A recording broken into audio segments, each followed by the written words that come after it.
Donald Trump a 78 ans. Attention, ça n'est pas n'importe quel âge pour un homme politique. 78 ans, c'est l'âge du ça passe ou ça casse. Pour beaucoup, ça a cassé. Le général de Gaulle, par exemple, c'est à 78 ans qu'il a quitté l'Élysée, après l'échec de son référendum. François Mitterrand aussi est parti à 78 ans. Pareil pour Georges Clemenceau. Le père la victoire, comme on l'appelait, a dû quitter le pouvoir à 78 ans après avoir été mis en minorité à l'Assemblée nationale. Il a même dû renoncer à se présenter à la présidence de la République.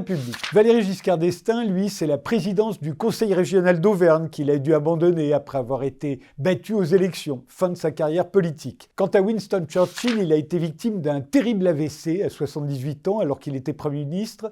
Il a même failli mourir. Mais il a refusé de démissionner. Ça passe ou ça casse, a-t-il dû se dire, et il a réussi à se maintenir tant bien que mal au 10 Downing Street jusqu'à 80 ans et à la Chambre des communes jusqu'à 89 ans. Cela dit, il y en a d'autres que Donald Trump qui ont été élus à 78 ans, comme Joe Biden.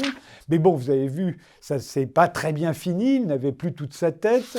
Ou Benoît XVI qui a été élu pape à 78 ans, mais il a dû renoncer à sa fonction quelques années plus tard pour raison de santé. Pour Donald Trump, on ne sait pas encore. Depuis 2 mois qu'il est de retour à la Maison-Blanche, il a complètement renversé la table, il a mis une pagaille pas possible. En tout cas, c'est un truc de son âge, à 78 ans, ça passe ou ça casse.